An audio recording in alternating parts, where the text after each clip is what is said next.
Hello Rebel, hello GMAN Division 9, welcome along to your Week 9 recap.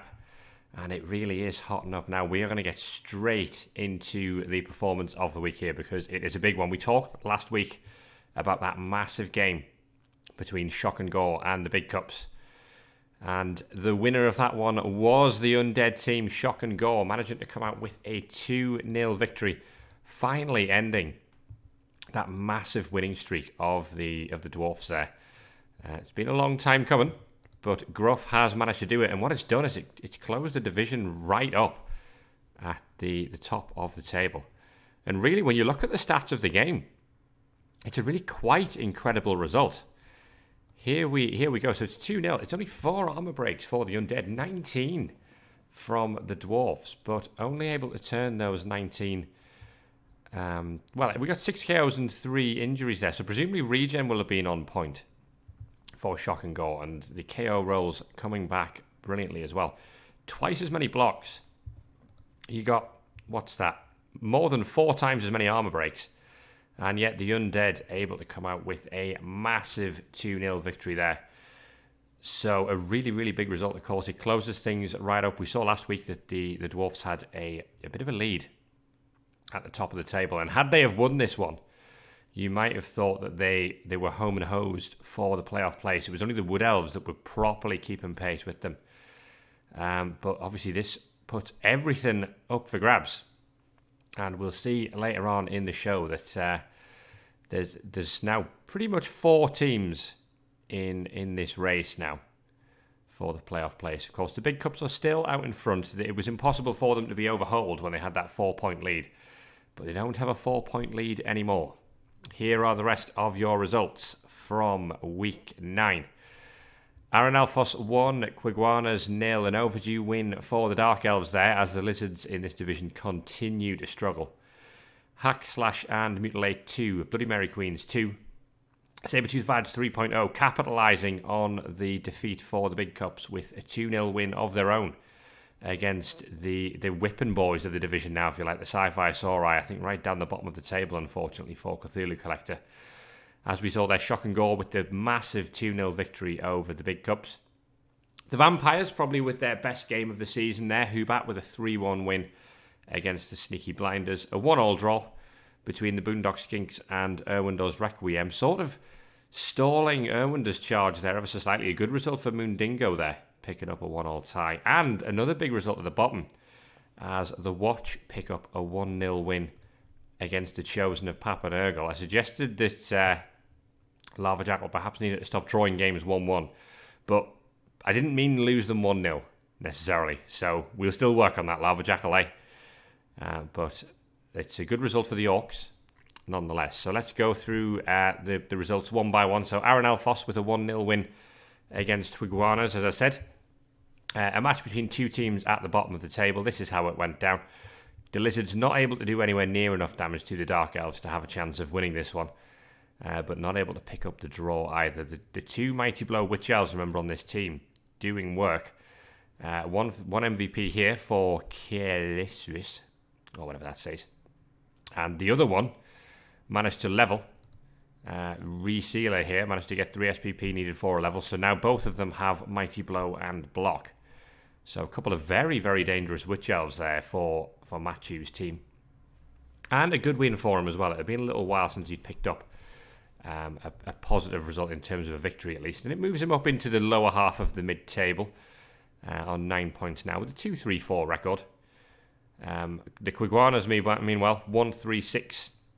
Still in that little race to be the top Lizardman team, but it's not a competition that either of any of the 3 Lizard coaches will be particularly happy to win. It's not like any of them have unfortunately been able to challenge up the top of the table. No permanent damage for either team from this one, with the exception of a lone Lion Elf dying, but no one particularly bothered about that. So a good win for Aaron Alphos, and hopefully this can be the start of a strong end of the season for them.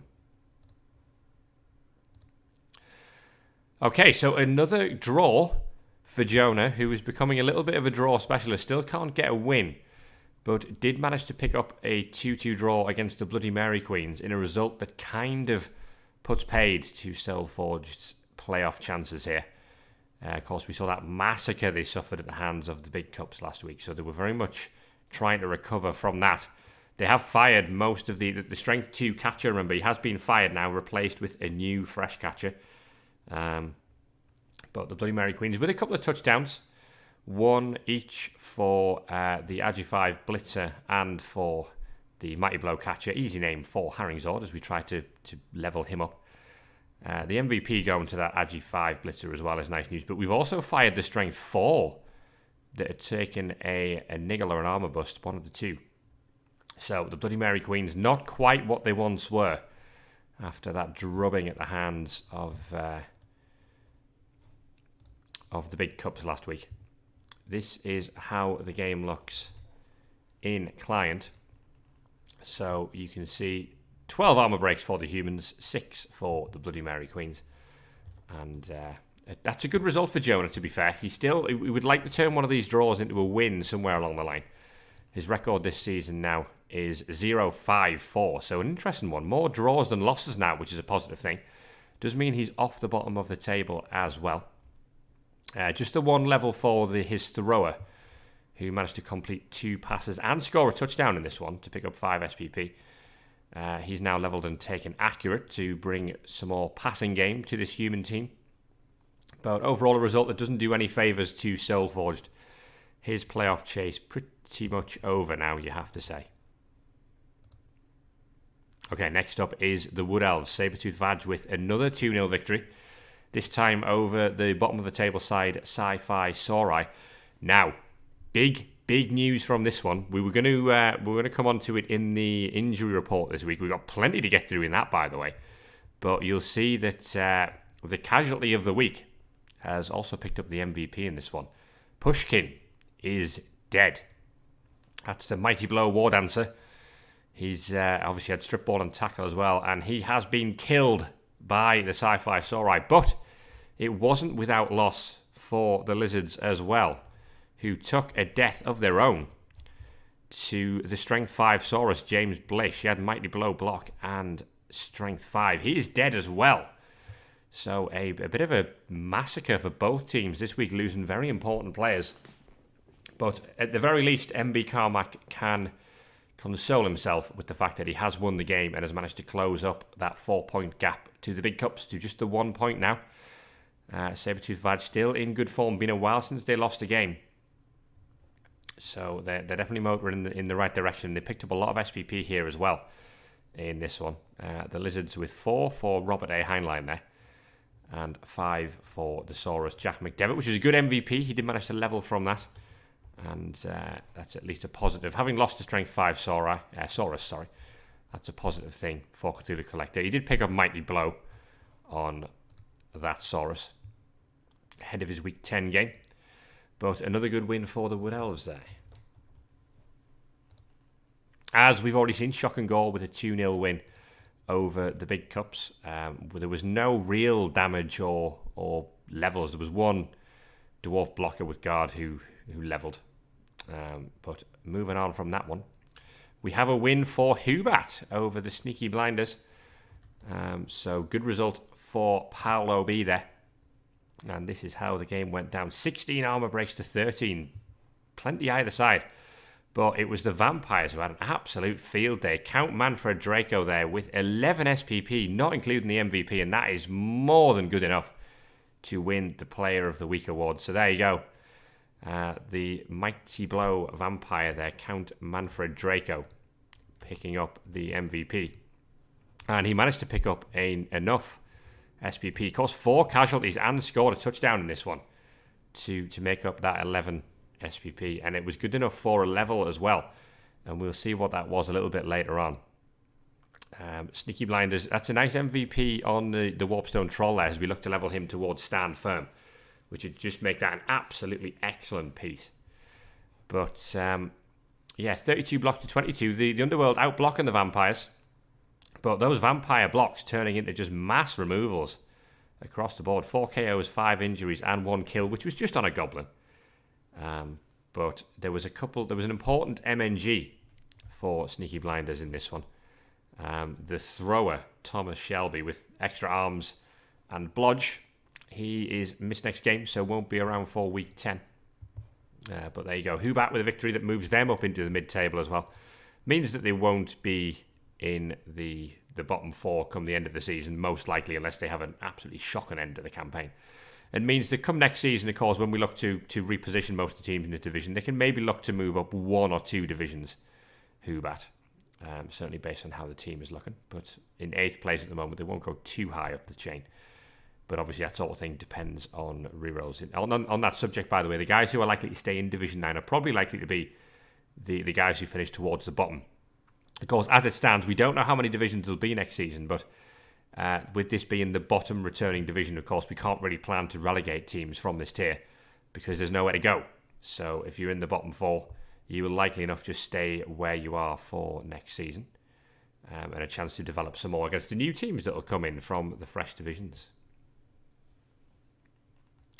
Okay, next game is the Boondock Skinks 1, Irwin does Requiem 1, and after those that run of victories for the Undead, a slight stall, I suppose, here, as the Boondock Skinks managed to hold them to a 1-all draw. There was a little bit of damage taken for Irwindor as well, which we're going to have a look at a little bit later on. But here's the result, 6 armor breaks to 14, so Irwindor actually getting much more in the way of damage in this game, but not enough to produce a victory. We've got a miss next game Saurus and a dead Saurus as well. Doc, he was just a rookie, but that is a couple of Saurus gone for the Boondock Skinks next game. They did manage to level Connor the second. He just picked up block, so fairly unexciting, you would say, the early levels on a Saurus. But Irwindor dropping a couple of points here against one of the sides at the bottom of the table, which might just hold him back a little bit in this race for the playoffs.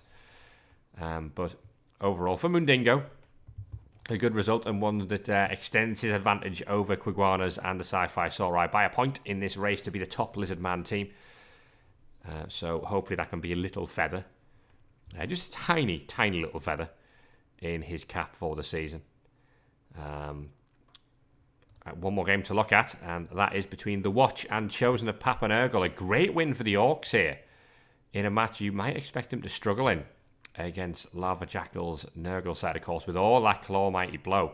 You can see here in the background, or in the foreground now, that Melkor the Magnificent, the Block Mighty Blow Guard Nurgle warrior, has leveled again and has picked up Claw. So that is now all 4 Nurgle warriors on this team boasting Claw Mighty Blow, and that is absolutely terrifying for everybody else. They're not really boasting enough touchdowns, but they can certainly bring the pain, can the Chosen of Papa Nurgle. But the Watch dominated ball possession in this one, and actually produced a fair amount of removals of their own, far more than Lava Jackal was able to manage, and that probably explains the story of this game. The Orcs completely out-bashing the Nurgle here, picking up a whole bunch of SPP across the board. We Mad Arthur leveled, the thrower. He's picked up Dump Off, of all things. So an interesting Orc thrower we got going on there. His skill set includes plus movement, block, fend, and dump off. So if you hit him, he thinks he's a Dark Elf runner now. He's got the chance to dump it off to a teammate. Not exactly sure which teammate he's going to throw it to, but he's going to pick one of them and just launch it at them. Ripper was here for this game, by the way, in terms of inducements. Managed to cause a casualty, so of course that extra strength. It was a good inducement pick, I have to say, from Alzay there to just bring some extra strength to his front line against the Chosen of Papa Nurgle. And we will see that Ripper has claimed a bit of a victim. Or certainly one of the Black Orcs has. But we'll have a look at that one a little bit later on. But not good news for Lava Jackal. Had a little bit of team value trimming going on. And on that subject, that's the end of the results phase. We've talked about the player of the week and the performance of the week as well. So that brings us on to the injury report. Still sponsored by the Bloody Mary Queens, of course, because they picked up another couple of MNGs this week as the High Elf armour continues to just implode en masse. But yeah, we'll have a look at... Well, we talked about Sabertooth Vaj, of course. Pushkin is dead. But that's a bad thing for them. The Sci-Fi Sauri...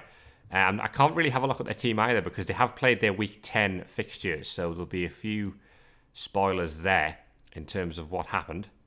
But of course, they have lost the Strength 5 Saurus. He's dead,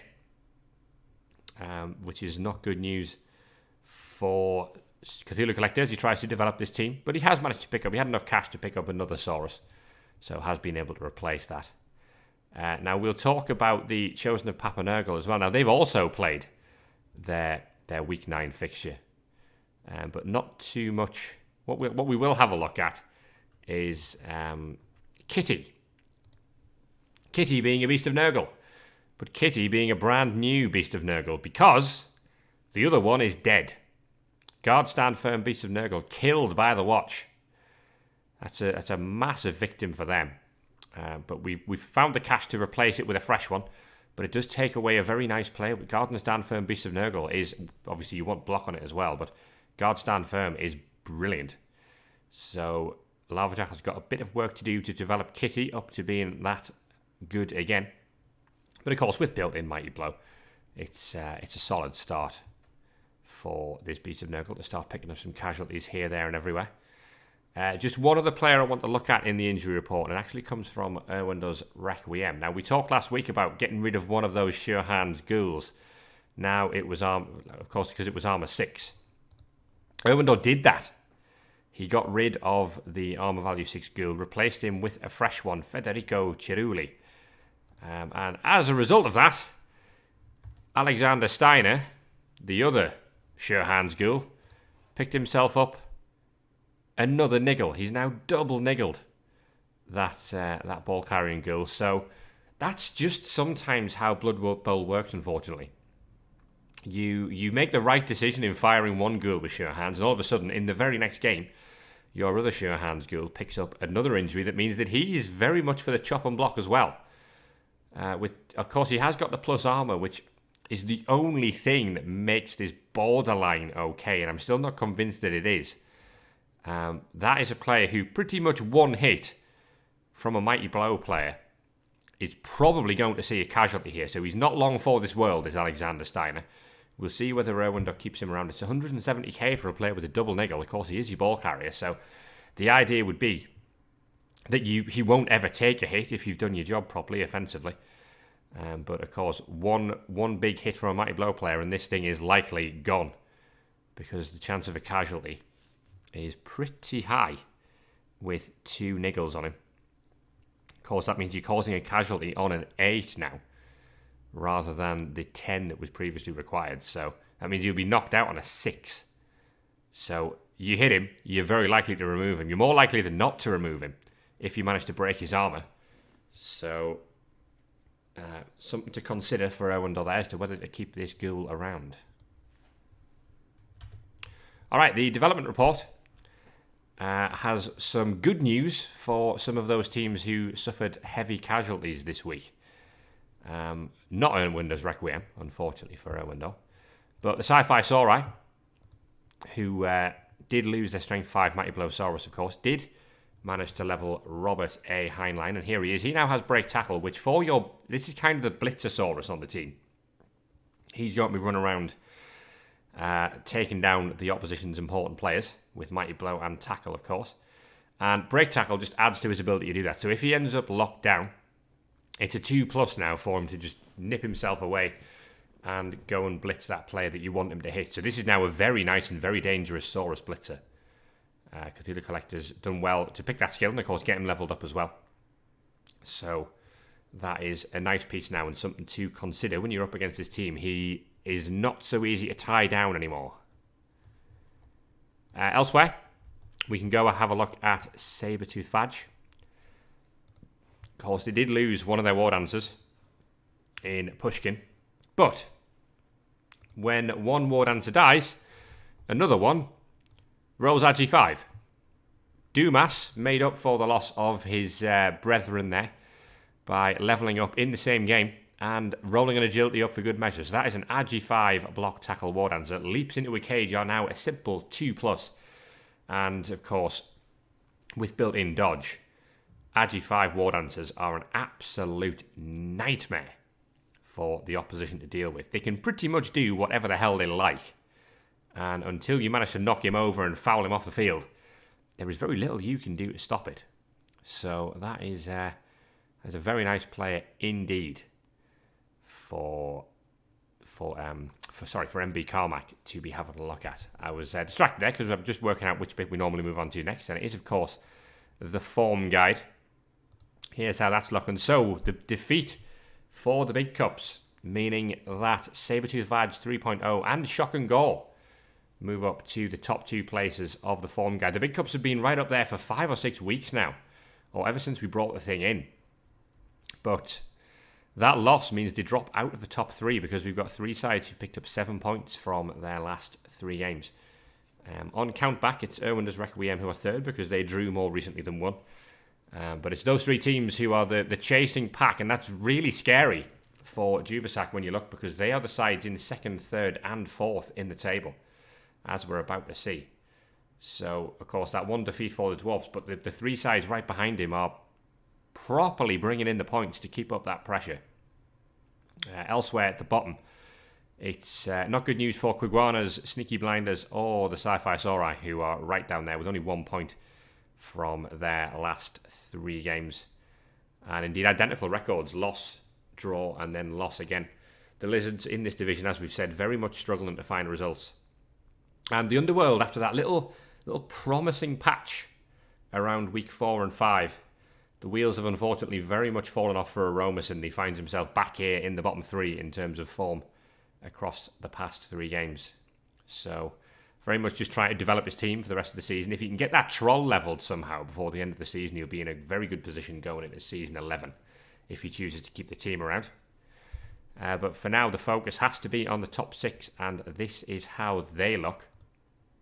The big cups still out in front after 9 games. Of course, it's a 13-week season, so only 4 games to go.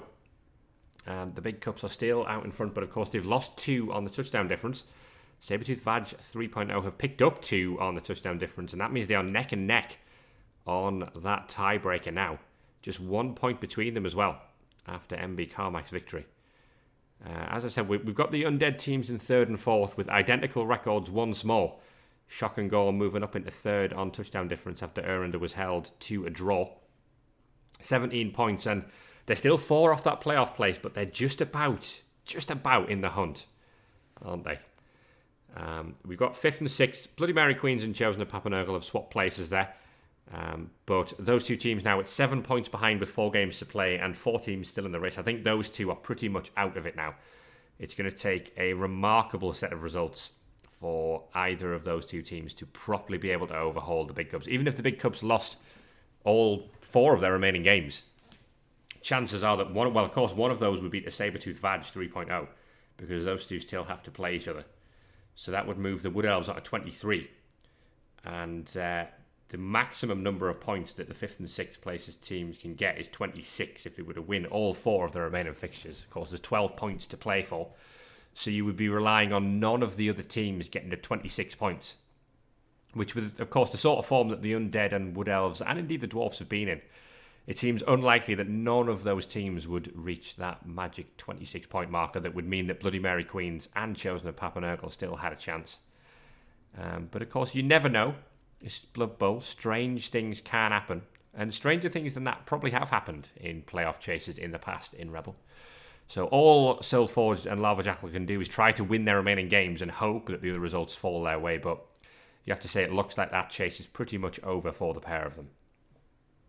So we'll see what they have to do, all of these teams, in Week 10. Because here are your Week 10 fixtures. And that is a massive game at the top. Bloody Mary Queens versus Erwinder's Requiem there is probably the game of the week in terms of the playoff picture. Erwinder against the battered High Elves kind of needs to pick up another win here if possible to keep that pressure up at the top of the table. Any more drop points might allow the Big Cups and Sabretooth Vag to establish too big of a gap to overhaul. So Erwinder really needs a win here. And of course, Bloody Mary Queens simply must win if they want to have any chance of qualifying for the playoffs. No win for them in their last 3 now. It's a loss and 2 draws over the past few weeks. Quiguanas against Sabretooth Vag is the next fixture. Going back to the first one, you'd probably predict Erwinder's Requiem to maybe cause a little bit more damage to the High Elves. The High Elves really lacking tools to deal with the undead cage. So I think overall you would probably back Erwinder's Requiem to win that. Quiguanas versus Sabertooth Fadge has already happened. But of course, looking at the league table, you would predict the Wood Elves to come out on top there. Tough one for Extreme here. That this is a Wood Elf team in great form, and I don't think those Lizards have an awful lot of tackle to stop the War Dancers. Of course, the Agi 5 War Dancer kind of able to do what he wants, and Skinks are extremely prone to natural 2-dice hits from War Dancers, which means turnovers are particularly easy for the Wood Elves to accomplish. Just having a look through to find Quiguana's team in the background. They played against Aaron Elfos. They've got one Tackle Saurus and only the one Guard Saurus. The Croxagore doesn't have Guard either. So the Wood Elves are going to find themselves coming in that cage and very likely enough having a 2-dice on the ball with tackle as well on the Agi 5 Dumas. So it's going to be very, very difficult for Quiguanas to protect this. Very likely that we'll see a Wood Elf victory there. Sci-Fi Saurai versus Chosen of Papanurgle has also already happened, and it's a tough game for Lizards this against all of that Claw Mighty Blow. Chances are that they'll be battered and bruised by the time they come out of this one. But again, Lava Jackal must win if he wants any chance of getting back into that playoff picture. And this is, of course, the fixture that you would want. You're playing the bottom of the table team. And if you don't win that one, you have to say that you probably would look at yourself and say, well, I probably don't deserve to make the playoffs if you're struggling to beat the team who are bottom of the table. So we'll see what Lava Jackal can do. Shock and Gore versus Sneaky Blinders. Another chance for Shock and Gore to really keep up the pressure. This should be an interesting fixture for them. You never know with Underworld. They're one of those teams who, on their day, can really cause you some problems. But of course, the Mummies will have natural 3-dice blocks against any of the Goblins that might base them up. Armor value 7. There's plenty of Mighty Blow on the Undead team too. But they'll need to be careful of Claw Mighty Blow themselves. That can start ripping into you and causing all sorts of hassle. So a tough one for Gruff, but he'll fancy himself to... If you look at that, he's in much better form than the Underworld, so you'd expect him to win and keep up that pressure. The Big Cups against Hack Slash and Mutilate. A good fixture for Juvasac here to try to amend for that defeat in Week 9. He's up against the Humans, who are still without a win, but can they pull off another shock draw? Would be an excellent result for Jonah if you could do that. Even better if you could find that first win. The rest of the division would definitely owe him a beer if Jonah can go to the Big Cup Stadium and produce a remarkable upset with a victory there. He'll have plenty of coaches cheering him on, that's for sure. But whether he can do it or not, I'm not so sure. I think the Dwarfs have got more than enough Guard and Mighty Blow to start ripping through this human team. And it means that the Big Cups will probably get themselves back on winning ways here to move themselves up to 24 points. The Boondock Skinks taking on Aaron Elfos is a battle of the lower mid-table sides. Aaron Elfos did get a win against Lizards last week, so if they can repeat the trick, would find themselves in very, very good form. It would be 2 wins in a row and 7 points from their previous 3 if they could pick up another win against a Lizard team. Moondingo, of course, draw specialist. There's a bunch of teams now on 5 draws for the season.